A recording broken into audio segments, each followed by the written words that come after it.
Educated attorney who is the co-director of the Election Defense Alliance, says on his website, "There's virtual unanimity among the experts who have studied electronic voting machines that insiders or hackers can change the results of elections without leaving a trace." He cites studies from Johns Hopkins, Princeton, University of Michigan, the Brennan Center for Social Justice at NYU, the states of California and Ohio, and even the U.S. Government Accountability Office to back up his claim. J. Alex Halderman teaches computer and network security at the University of Michigan and has successfully compromised numerous voting systems. He paints a vivid and unnerving description of one hack. "Within 36 hours of the system going live," he says, "our team had almost total control of the server software, including the ability to change votes and reveal voters' secret ballots." Halderman points out that the threat to our elections could be coming from political players inside our country or even from abroad. Testifying before the D.C. Board of Ethics and Elections about one of his many voting machine hacks, Halderman makes it clear that the risks are not theoretical. "While we were in control of these systems, we observed other attack attempts originating from computers in Iran and China. These attackers were attempting to guess the same master password that we did, and since it was only 4 letters long, they would likely have soon succeeded." You can view Dr. Halderman performing a successful hack on a voting machine in this clip from the documentary Hollerback, Not Voting in an American Town. We have had election fraud. There's a lot at stake. Control of the American government, control of the economy, control of the military. When there's a lot at stake, there's an incentive to fraud. The difference between our history of fraud and computerized fraud is that with computerized fraud, you can set up a program that basically gives you the number of votes you need, switches, deletes, adds, without leaving a trace. Computer professionals pretty much agree that the system is tremendously vulnerable. I'm Alex Halderman. I'm a graduate student at Princeton University. I'm Ari Feldman, and I'm also a graduate student at Princeton University. My interests are computer security and technology policy. This machine has 2 locks, one that covers both the power switch and the memory card slot. And the memory card slot is really all that's needed to introduce malicious software on the machine. Who is responsible? At this point, we're unable to say who might be responsible for any data breaches to the voting equipment. There could be any number of independent players who would benefit from the victory of a particular candidate and would be willing to take action to influence the results. Our research also indicates that in some elections, the footprint of more than one unofficial player is evident. What is that pattern? We are now going to utilize a different technique in our search for evidence of election result irregularities. We will focus primarily on statistical irregularities, and by that, we mean results that defy statistical laws. The technique we are using is called the Cumulative Precinct Vote Tally Chart, also known as a CVT, Cumulative Vote Tally Graph, or CVS, Cumulative Vote Study. The CVT graph has a number of advantages in examining election results. Exit polls and the discrepancies between them and the official results have received a lot of attention in the 2016 presidential cycle.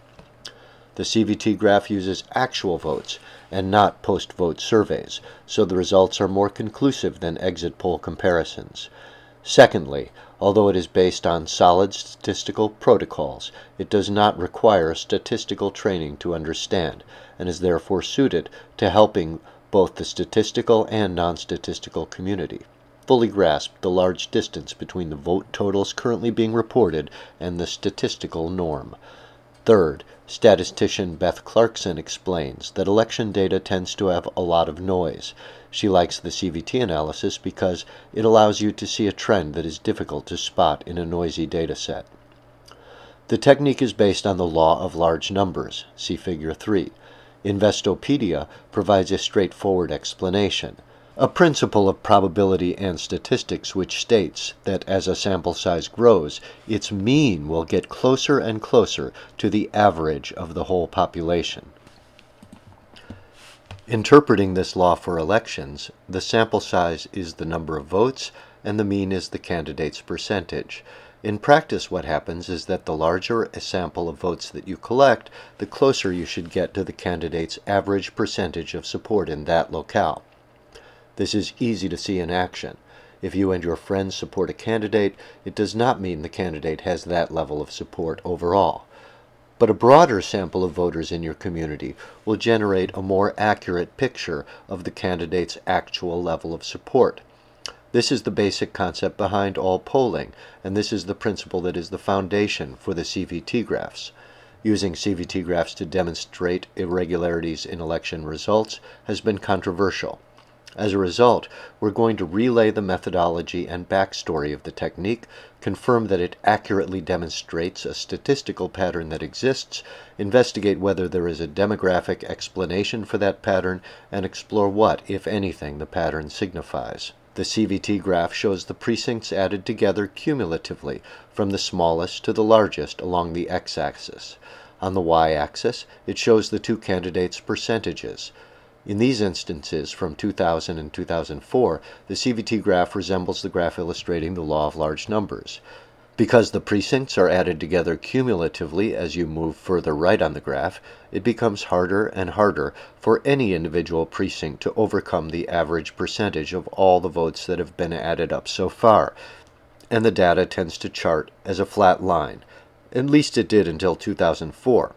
Sometime around 2004, or possibly a little earlier, other patterns emerged that we will discuss shortly. You may be surprised to see some of the above graphs credited to Liberty 1789. One of the reasons for the controversy surrounding the CVT graph is that it was developed on the internet by non-professionals outside of academic statistical circles by forum users posting under pseudonyms. You couldn't really ask for a worse start for a statistical method to be taken seriously. The graph was first used in 2012 by a group of Ron Paul supporters who had strong analytical and engineering skills. The first formal presentation of the technique was made by two of those Ron Paul supporters, Choquette and Johnson, in 2 online papers. But according to Choquette, the idea of charting the precincts from the smallest to the largest was conceived by an engineer named Phil Evans, who used the online handle The Man. Evans remembers the night he first started to notice an unusual pattern in the election returns. In 2012, he says, I was watching CNN report on the GOP primary results in New Hampshire, and what struck me was that Ron Paul received double the percent in small precincts as in large. I wondered what that could be. Evans designs and builds industrial machinery, and his work involves complex data analysis. He became fascinated with the question, why would one candidate get such a larger percentage of the votes in the large precincts? After studying the data intensively for 6 weeks, Evans came to a conclusion that stunned him, but also made sense. He became convinced that in the large precincts, some of the candidates' votes were being shifted to another candidate. Why only in the large precincts? It would be easier to disguise the differences, he thought. In the small precincts with only a few voters, the shift would be much more noticeable. There were at least 2 ways it could be done: through software in the machines, or through the software used when the totals were centrally tabulated. He wanted to illustrate the vote switching he believed was occurring. He says, 6 weeks later, I had figured out a method for expressing this using Excel and released a paper that is still online today. Evans says his initial graphs from that paper were modified by another forum user, Liberty 1789, into the cumulative precinct vote tally chart. Evans and his fellow Ron Paul supporters began using it to graph many of the election results of the 2012 Republican primary. Here is the pattern they saw in state after state. A candidate receives a higher percentage of votes in large precincts than he or she receives in small precincts. This increase occurs in mathematically proportionate pattern. In other words, as the precincts get larger, the candidate's support gets larger at the expense of other candidates. Often, this increase is enough to change the outcome or the dynamic of the election. Which candidate receives increased support in larger precincts depends on the particular race. In 2012, the candidate that benefited from the pattern in almost every race was Mitt Romney. After Ron Paul lost the election, Evans suspected that Paul had been cheated. Evans says, "It was frustrating because he was giving speeches in large venues with thousands lined up outside beyond capacity, while the other candidates were somewhat lonely. It didn't make sense to Evans, but he had no way to prove that Paul's votes had been stolen." In the fall of 2012, Choquette and Johnson wrote up the findings of the forum and circulated their papers widely on the internet and via email. In those papers, they occasionally used the word alleged, but for the most part, they made bold claims like, "When candidate Mitt Romney is on the ballot, he always gains votes through vote flipping," and "This document exposes what may very well be the greatest case of election fraud ever to occur in U.S. history." They sparked considerable discussion within the election reform community. However, their study was received in the statistical community with understandable skepticism. The most obvious flaw in Choquette and Johnson's paper is their claim that Democratic Party elections, quote, "don't show this problem." It turns out that there are many Democratic Party elections that exhibit this pattern too. However, despite this weakness, their statistical graphs have been confirmed to be accurate in 3 separate studies. Each of these found more elections where the pattern appears. We asked Kelly Ottoboni, a graduate student at UC Berkeley, to confirm the accuracy of the graphs in all 3 of these studies, and she replicated and confirmed the accuracy of 1 graph each of Clarkson, the Nebraska High School Scientific Logic class, and 2 of Mark Lindemann's graphs.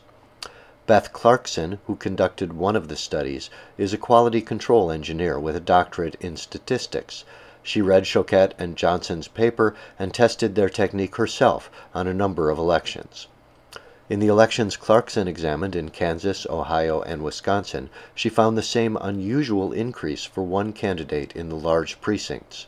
As a statistician, she found the results terribly surprising. Clarkson published an article in the statistical journal Significance, affirming both of the study's analysis and conclusions, saying, "The data I've analyzed supports their hypothesis that we have a serious, pervasive, and systematic problem with electronic voting machines." She is currently suing Kansas election officials for permission to audit the paper trail of one of the elections she analyzed in order to compare the machine's paper records with the recorded results. So far, her audit has not been permitted, and she remains concerned. If fraud were occurring, she says, these are the kind of patterns we would expect to see. Clarkson discovered that the statistical patterns and a candidate's percentage of the vote share vary between different models of electronic voting equipment. She also found that there were statistical irregularities favoring more than one candidate, leading her to surmise the manipulation is not limited to a single powerful operator. My assessment is that the data reveals multiple, as in at least 2, agents working independently to successfully alter voting results. Here in Figure 6, the ES&S DS200 vote scanner shows an irregular statistical pattern that favors Romney, red dots, but the ES&S DS100 and the Hart eScan show an irregular pattern that favors Obama, which is the blue lines. Clarkson is graphing the percentages as they impact the Republican vote, so when a line is going up, it is favoring the Republican, Romney, and when a line is coming down, it is favoring the Democrat, Obama. Kelly Ottoboni of UC Berkeley replicated Clarkson's research and confirmed its accuracy, as you can see here in Figure 6a. There are some DREs, or direct recording electronic voting machines, in this election demonstrating a normal or relatively flat statistical pattern, but it would be ill-advised to conclude that those machines are secure. Based on conversations with security experts like Matt Bishop at UC Davis and Halderman at the University of Michigan, it is almost always possible to breach the security of these machines. After hacking the Washington, D.C. Internet voting